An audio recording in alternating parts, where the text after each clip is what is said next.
Chemical properties of acid and base. Heading लिखिए chemical properties of acid and base.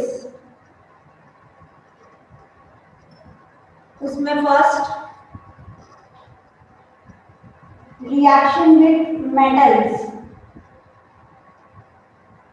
First हम लोग start कर रहे हैं रिएक्शन विद मेटल्स।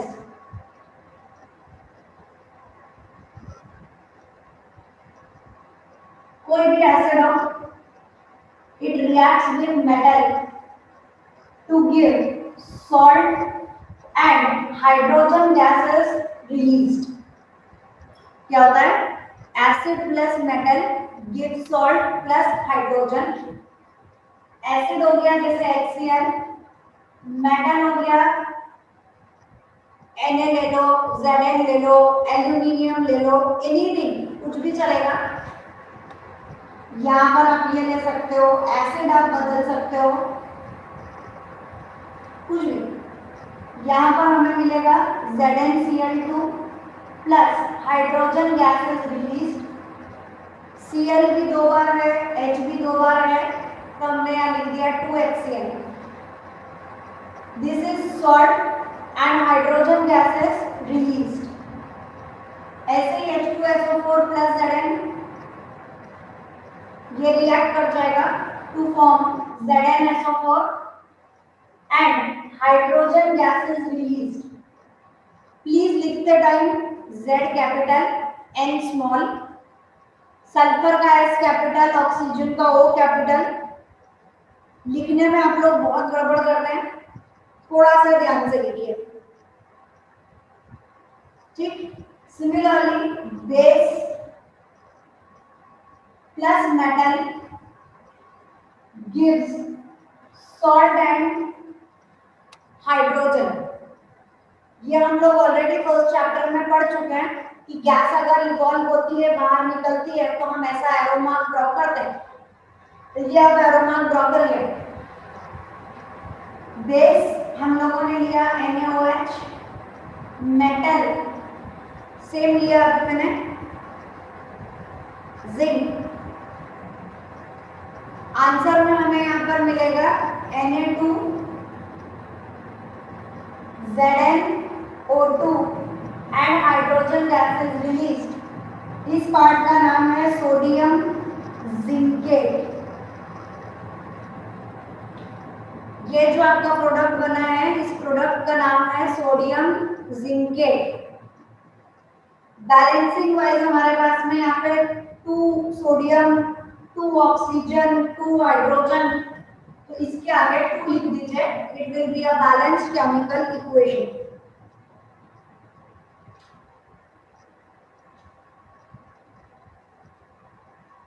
इसकी जगह आप लोग दूसरा भी ले सकते हैं, जैसे अगर मैंने एल्यूमिनियम ले लिया तो it will be NaOH plus aluminium gives NaAlO2 and hydrogen gas is released. It is sodium aluminate। Sodium, जैसे अपन ने ऊपर वाले को जिंकेट बोला, ऐसे इसको अपन ने नाम दिया एल्यूमिनेट। कुछ टेक्स्ट बुक में से मिल जाएगा, कुछ एक आध एग्जाम्पल हम एक्स्ट्रा ले रहे हैं, तो देखते जाइए।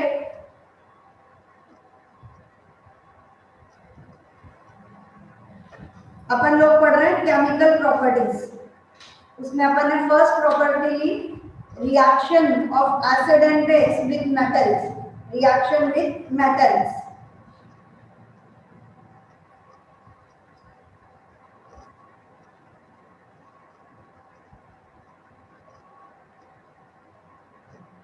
नेक्स्ट सेकेंड नंबर में आप लोग लेंगे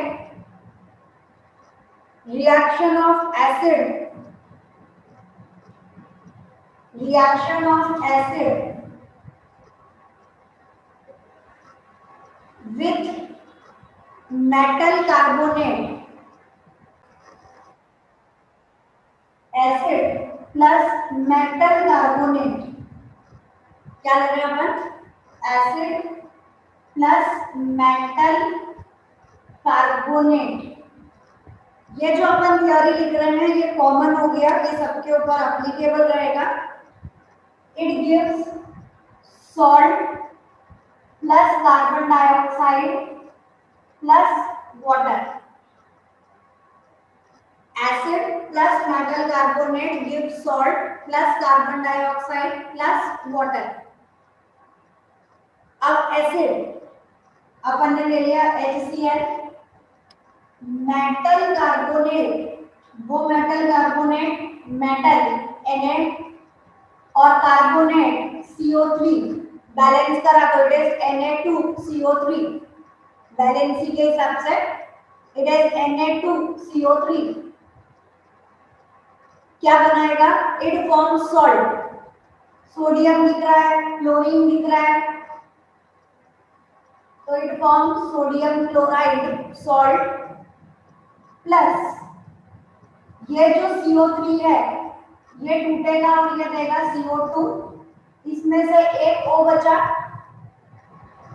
वो एक O इधर जाएगा और बना देगा H2O। बैलेंस नहीं है, बैलेंस अभी कर देते हैं। यहाँ Na2 है तो इसको भी 2 ले लो। अब Cl भी 2 बार हो गया, यहाँ पर ले लो, इट इज बैलेंस ना, 2 बार हाइड्रोजन है it is H2, 2 bar Cl है it is 2Cl, Na2 2 atoms of Na, C एक बार है वो ये रहा, O 3 बार है 2 + 1 is 3। यहाँ हमको बैलेंसिंग के लिए टेबल बनाकर नहीं लिख रहे बेटा, क्योंकि क्वेश्चन बैलेंस का इक्वेशन नहीं है, क्वेश्चन सिर्फ हमें केमिकल रिएक्शंस लिखकर उन्हें देनी है। जहां तक हो सके वहां तक बैलेंस करके लिखिए। रूल यही बोलता है कि the reaction should be written in their balanced form. ठीक, तो metal carbonate plus acid give salt plus CO2 plus H2O। अभी जरूरी नहीं है कि हमारे पास में यही वाला मेटल हो, मेटल चेंज कर दो, HCl प्लस मैग्नीशियम कार्बोनेट, तो इट फॉर्म्स Mg और Cl के साथ ये बनाएगा MgCl2 plus CO2 plus H2O। जिन लोगों को ये प्रॉब्लम है होगी कि मैम यहाँ आपने MgCl2 लिया, यहाँ आपने NaCl लिया, तो बेटा ये आपका 9th स्टैंडर्ड का पार्ट है जब हमने केमिकल फॉर्मूलेस बनाने सीखे थे। एक बार आपको खाली याद दिला देती हूँ कि जैसे अभी आप लोगों ने पीरियोडिक टेबल पढ़ा था पिछले चैप्टर में, तो Na ग्रुप नंबर 1 पे आता है, तो Na के नीचे 1 लिखिए। कैसे लिखते हैं अपन, ग्रुप 1, ग्रुप 2, ग्रुप 13, ग्रुप 14, तो 1 2 3 4। उसके बाद ग्रुप 15 इज -3 -2 -1 0। इस तरह से हम उनका ऑक्सीडेशन स्टेट लेते हैं। तो फ्लोरीन, क्लोरीन, ब्रोमीन, आयोडीन ये सब एक इलेक्ट्रॉन गेन करते हैं, दे आर -1। तो अभी हम वैलेंसी वाइज इसको ले रहे हैं 1, क्रॉस मल्टीप्लाई करिए, आंसर आया NaCl। ऐसे ही Mg और Cl, दिस इज बेटा मांगेगा second group, Cl is 1, cross multiply करिए, you will get your answer MgCl2। ठीक है, तो अगर आपको ये इशू है कि कैसे आता है, तो ये आपका 9th स्टैंडर्ड वाला पार्ट है, थोड़ा सा रिकॉल करिए, मिलेगा आपको कि इस तरह से हम इनकी वैलेंसीज, इनका ऑक्सीडेशन नंबर नीचे लिखते हैं और क्रॉस मल्टीप्लाई कर देते हैं।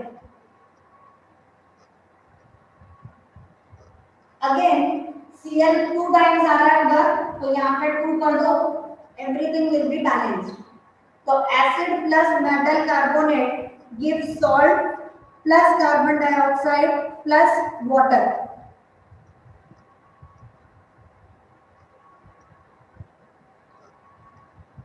Next, third,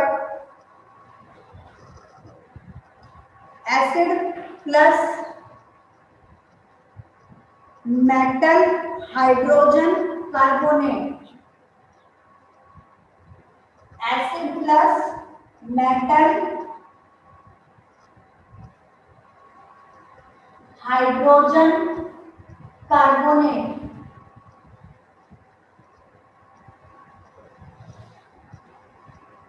Gives, बस हाइड्रोजन पढ़ाना है आपको, मेटल कार्बोनेट की जगह metal hydrogen carbonate gives salt plus CO2 plus H2O.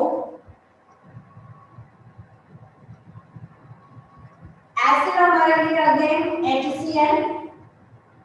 अब मेटल कार्बोनेट की जगह हो गया मेटल हाइड्रोजन कार्बोनेट. मेटल भी लीजिए, हाइड्रोजन भी लीजिए और कार्बोनेट भी लीजिए. Metal hydrogen carbonate.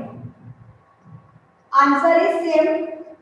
It is salt plus CO2 plus H2O.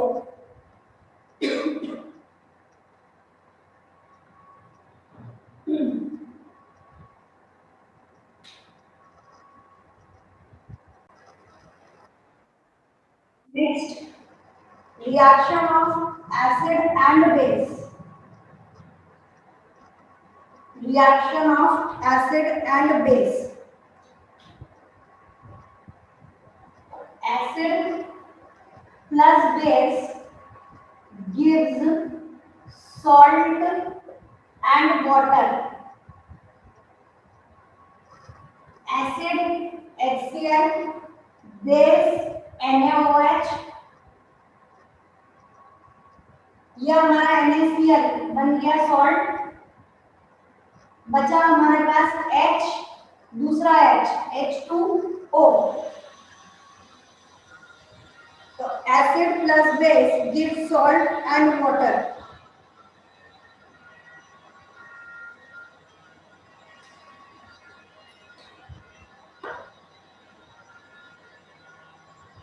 Next, reaction of metal oxide with acid. Reaction of metal oxide with acid.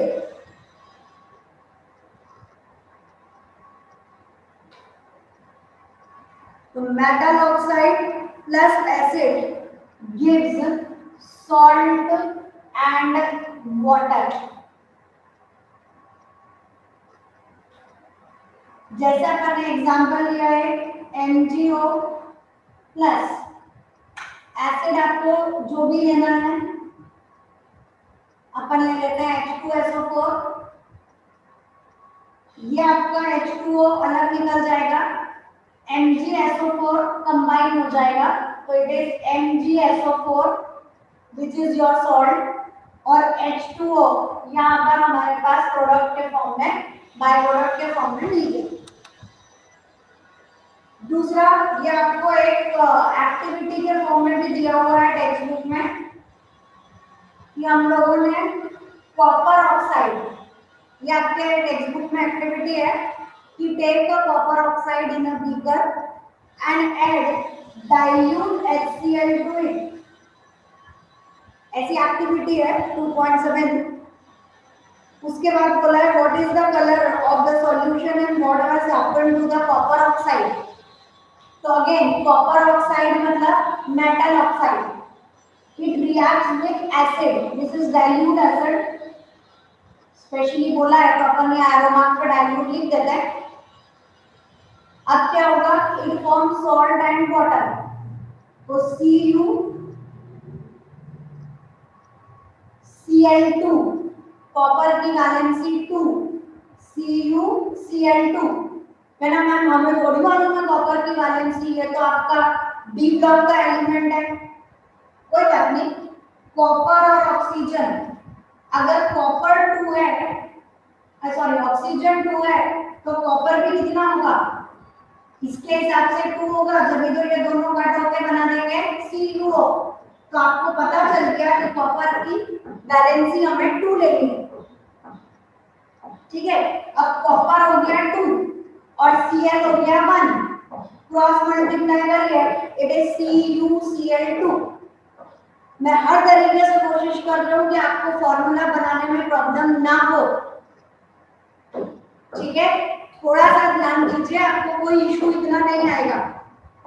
Copper की वैलेंसी 2, Cl की 1, cross multiply करिए, इट इज CuCl2। अब H और O बचा, हमें मालूम है हमें आंसर में देना है H2O। अब Cl 2 टाइम्स आ रहा है, H भी 2 टाइम्स आ रहा है, तो इसके आगे लिख दो 2HCl। हाँ, क्वेश्चन क्या चल रहा था कि हमें एक्टिविटी दी हुई है कि take copper oxide in a beaker and add dilute HCl to it. Note the color of the solution. हमें कलर बताना है इसका, तो its color is bluish green. Blue green colour का सॉल्यूशन हमें मिलेगा। ये आपको लर्न करना है कि colour of CuCl2 is blue green.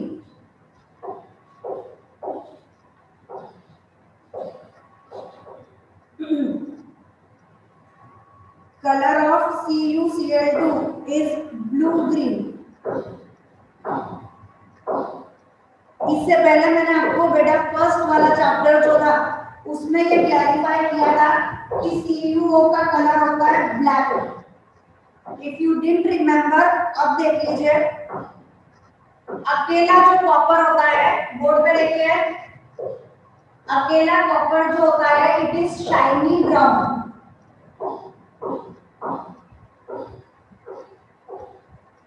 Statue copper से बनी हुई है, शाइनी ब्राउन कलर की है, लेकिन एटमॉस्फेयर में जो पॉल्यूशन है उसमें जो एसिड है, पॉल्यूशन के कारण एसिड है, उस एसिड से वो स्टैचू रिएक्ट कर करके कैसी होती जा रही है, पहले ऑक्साइड फॉर्म में कन्वर्ट हुई, थोड़ा ग्रेइश, फिर एसिड के साथ रिएक्ट कर गई, तो it is bluish green in colour. तो जो कॉपर होता है it is shiny brown, oxygen के साथ रिएक्ट करके जब ये CuO बनाता है तो that CuO is blackish in colour. ये सब्सटेंस जब एसिड के साथ रिएक्ट करता है तो जो कंपाउंड बनेगा it is blue green in colour. ये आपको इसलिए पूरा याद कराया कि एग्जाम में आपको इस तरीके से आ सकता है कि there is an element X which on oxidation, language समझिए please, there is an element X which on oxidation forms a compound which is blackish in color. Let this compound be Y. When this compound Y reacts with dilute acid, it forms a bluish green compound C या Z. Now identify X, Y and Z. तो आपको पता होना चाहिए कि हमें कहां से शुरू करना है। शाइनी ब्राउन जो है वो कॉपर है, फिर ऑक्सीडेशन के बाद, ऑक्सीजन से रिएक्ट करने के बाद उसने एक कंपाउंड बनाया which is blackish in colour, और डाइल्यूट एसिड से रिएक्ट करने के बाद now it is bluish green in colour.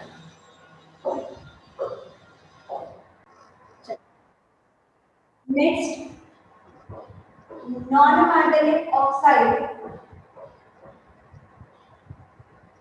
non-metallic oxide with base.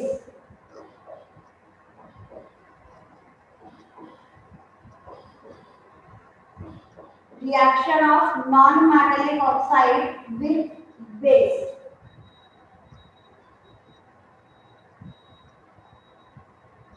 अब नॉन मेटल का ऑक्साइड, नॉन मेटेलिक ऑक्साइड मतलब कोई एक नॉन मेटल लीजिए, हमने नॉन मेटल लिया कार्बन और उसका oxide, commonly called as carbon dioxide. तो नॉन मेटेलिक ऑक्साइड, किसी एक नॉन मेटल का ऑक्साइड, प्लस हम लोग यहाँ पे अपने आंसर के लिए बेस जो है वो CaOH whole twice ले रहे हैं. It can be NaOH, can be MgOH whole twice, anything. कोई सा भी बेस चलेगा बेटा. This gives Ca. अच्छा क्या देगा वो मैंने ऊपर नहीं लिखा. Okay. It gives salt and water. Salt is CaCO3 plus H2O. देखिए CaCO2 यहाँ पर है और एक ऑक्सीजन यहाँ वाला ले लिया. It is CaCO3. अब दो हाइड्रोजन यहाँ बचे और एक ऑक्सीजन यहाँ बचा. It is H2O. The reaction is already balanced, no need to balance it. तो non metallic oxide plus base, metal जो है वो एसिड के साथ रिएक्ट कर रहा है और नॉन मेटल जो है वो बेस के साथ रिएक्ट कर रहा है. Gives salt and water.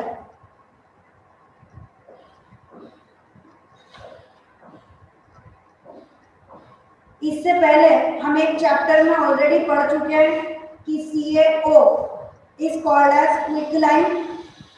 याद आएगा आप लोगों को, अपन ने पहले लिखा हुआ था कि CaO इज कॉल्ड एज क्विकलाइन. थोड़ा सा लर्न कर लीजिएगा अगर भूल भी गए हैं. CaOH whole twice is called as slaked lime.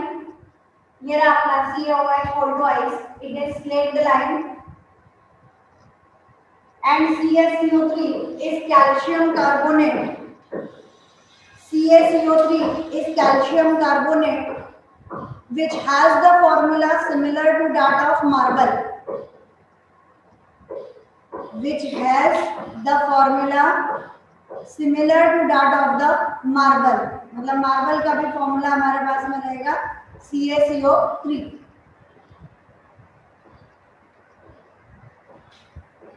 ठीक, ये हमारी सारी केमिकल रिएक्शंस हो गई.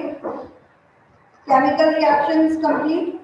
अब इसमें अपने को जो देखना है वो ये है कि हमारे पास जो कॉमनली गैस रिलीज हो रही है वो गैस है हाइड्रोजन और कार्बन डाइऑक्साइड. अपन ने जो भी लिखा उसमें अपने पास रिलीज हुई गैस हाइड्रोजन और कार्बन डाइऑक्साइड. कभी कभार एग्जाम में यही क्वेश्चन होता है कि जो गैस रिलीज हो रही है, how are you going to prove that the gas released is hydrogen और कार्बन डाइऑक्साइड और ऑक्सीजन. कभी कभार ऑक्सीजन रिलीज होती है. फोटोसिंथेसिस में अपन ने देखा कि the gas released is oxygen, वरना नॉर्मली हमारे पास हाइड्रोजन और कार्बन डाइऑक्साइड रिलीज होता है. तो कैसे पता चलेगा? क्या करते हैं हम लोग कि जो भी गैस रिलीज हो रही है, अभी मुझे नहीं मालूम कि वो हाइड्रोजन है या कार्बन डाइऑक्साइड है, मुझे चेक करना है. तो हम लोग क्या करेंगे, bring a burning match stick near the mouth of the test tube from which the gas is released. क्या बोल रहे हैं? टेस्ट ट्यूब में से जहां से गैस रिलीज हो रही है उसके माउथ के पास में एक बर्निंग मैच स्टिक को लेकर आइए. इफ इट बर्न्स विथ, जो हमारी मैच स्टिक है, if it burns with pop up sound. कौन सा sound? Pop up sound. Then it confirms the presence of hydrogen gas. क्या बोला अपन ने? Bring a burning match stick near the mouth of the test tube from where the gas is released. If the matchstick burns with pop-up sound, then it confirms the presence of hydrogen. ठीक है. अगर popup sound नहीं आया तो हम क्या करेंगे? तो हम लोग दूसरा काम करेंगे. दूसरा काम क्या करेगा? ये हमारा कैंसिल हो गया.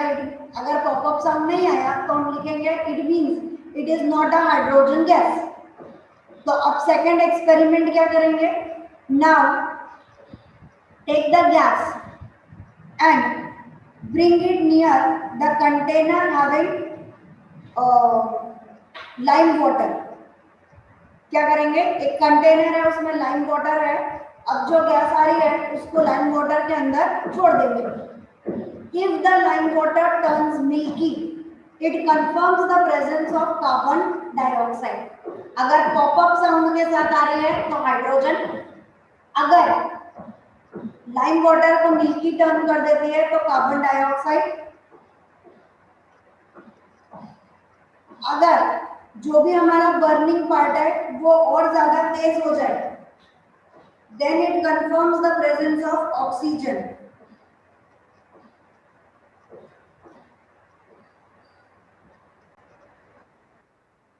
लास्ट वाला जो हमारा है ऑक्सीजन वाला, उसमें हम लैंग्वेज यूज करते हैं कि bring a glowing splint, bring a glowing splint near the mouth of the test tube. If it glows again, क्या करेगा, वो बार बार जो है वो ग्लो करेगा, then it confirms the presence of oxygen. आग ज्यादा बढ़ जाए तो बोले ऑक्सीजन में, पॉपअप साउंड आ जाए तो हाइड्रोजन में, और अगर गैस को वो मिल्की सॉरी लाइम वाटर को मिल्की टर्न कर दे तो कार्बन डाइऑक्साइड है।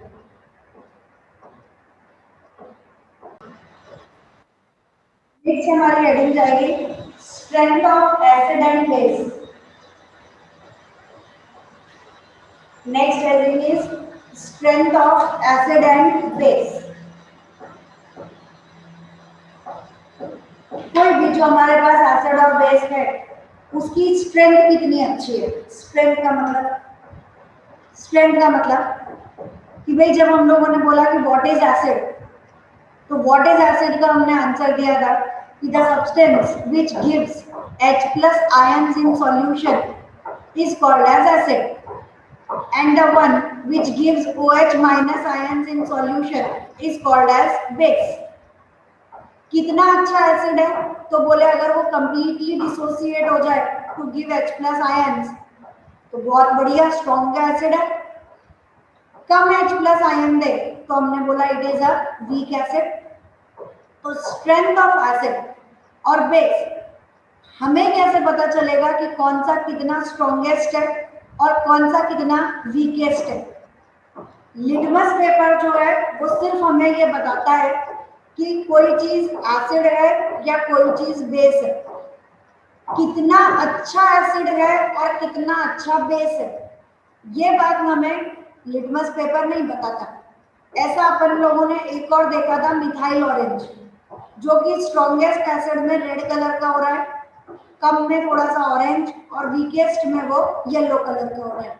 But what about base, base में तो उसने कोई कलर नहीं दिया, कोई आइडेंटिफिकेशन नहीं दिया। तो इसके लिए एक स्केल बनाई गई to measure the strength of acid और base. There is a scale called as pH scale.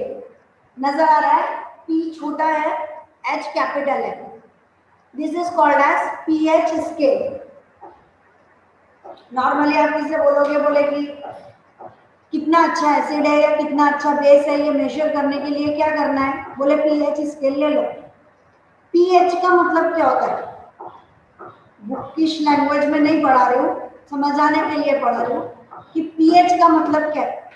PH का एग्जैक्ट मीनिंग होता है पोटेंस ऑफ हाइड्रोजन।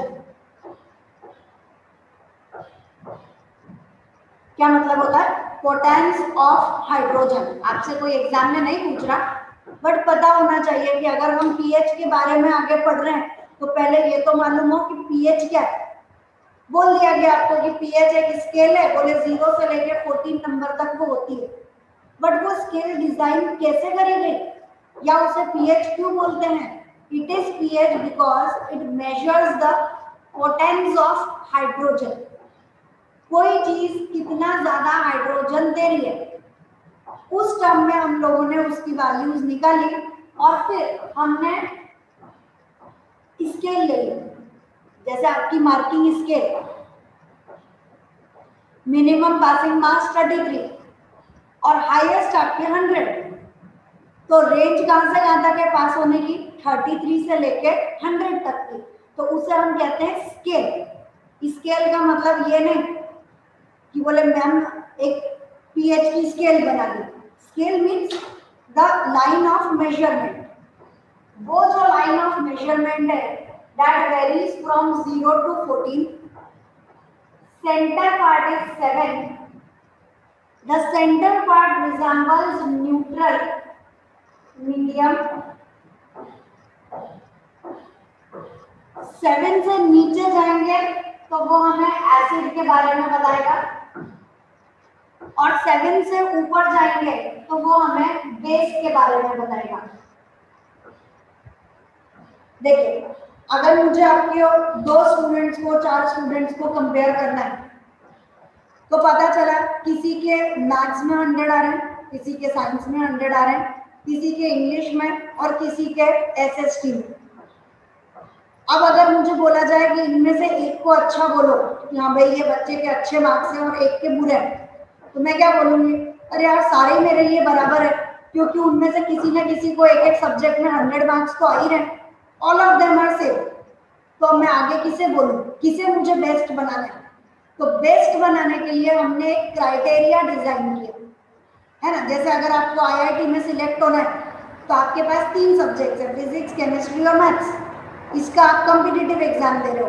अगर आपके परसेंटाइल बराबर आ गए 99.99 सबके बराबर है, फिर भी मुझे एक को फर्स्ट देना है, एक को सेकंड देना है। क्या क्राइटेरिया रखा गया? बोले जिसके मैथ्स में ज्यादा नंबर आएंगे वो फर्स्ट, फिर मैथ्स के भी सेम हो गए तो बोले फिजिक्स में जिसके ज्यादा आएंगे वो फर्स्ट, और वो भी सेम हो गए तो बोले अब केमिस्ट्री में जिसके ज्यादा आएंगे वो, उसके बाद भी हो गया तो वो दोनों फर्स्ट है। हाँ ठीक है, लेकिन एक क्राइटेरिया डिजाइन किया गया। ऐसे ही हमें यहाँ पर एसिड और बेस और बीच में न्यूट्रल, इन 3 चीजों के बीच में कंपैरिजन करना था। कंपैरिजन किया गया in terms of the potential to lose H+ ions. किस टर्म में किया गया? बोले कोई चीज कितने ज्यादा H+ आयंस लूज करती है, उस टर्म में अपन अपने क्राइटेरिया को रखेंगे, वरना H+ भी गिन लो, OH भी गिन लो तो गड़बड़ हो जाएगी। तो हम लोगों ने किया कि जो बहुत ज्यादा एकदम जल्दी से डिसोसिएट हो जाए टू गिव H+ आयंस, उसको नंबर दे दो 0, और जो बिल्कुल भी डिसोसिएट ना हो, जो H+ दे ही ना, नेग्लिजिबल दे रहा है, दैट इज कंसिडर्ड एज 14। तो जो स्ट्रॉन्गेस्ट एसिड होगा वो नंबर 0 पे, और जो स्ट्रॉन्गेस्ट बेस होगा वो नंबर 14 पे। ये स्ट्रॉन्गेस्ट एसिड, ये स्ट्रॉन्गेस्ट बेस। जैसे जैसे हम इधर आते जाएंगे वैसे वैसे क्या होता जाएगा? एसिडिटी कम होती जाएगी, बीच में न्यूट्रल हो गया। उसके बाद जैसे जैसे इधर जाएंगे बेसिसिटी बढ़ती जाएगी। जो कलर है इस पीएच स्केल का वो रेड से होता हुआ ऑरेंज, फिर येलो, उसके बाद ग्रीनिश येलो, और बीच में जाके हो जाता है ग्रीन। उसके बाद ग्रीनिश ब्लू, थोड़ा सा ब्लू, डार्क ब्लू, और यहाँ पे हमारे पास एकदम darkest blue, navy blue type का कलर हमारे पास आखिरी में आ जाता है। ठीक है, तो जो पीएच स्केल है, अब क्या करना है हमें? हमारे पास एक पेपर है, this paper is called as pH scale. इसको हम सॉल्यूशन में डालेंगे, बाहर निकलेगा तो उसका एक पर्टिकुलर कलर होगा। उस कलर को आप यहाँ पर देखिए कि बोले कौन से कलर जैसा दिख रहा है। ग्रीन दिख रहा है तो बोले इट इज न्यूट्रल, ऑरेंज दिख रहा है तो बोले it is between strong and weak acid, it is an acid. Yellow दिख रहा है बोले it is weak acid, yellowish green दिख रहा है वीकेस्ट एसिड, ब्लू दिखना चालू हो गया तो नाउ इट इज बेस। तो इस तरीके से हम लोगों ने एक स्केल डिजाइन करी called as pH scale. It is based on the potence of hydrogen, that is the potential to lose H+ ions in solution.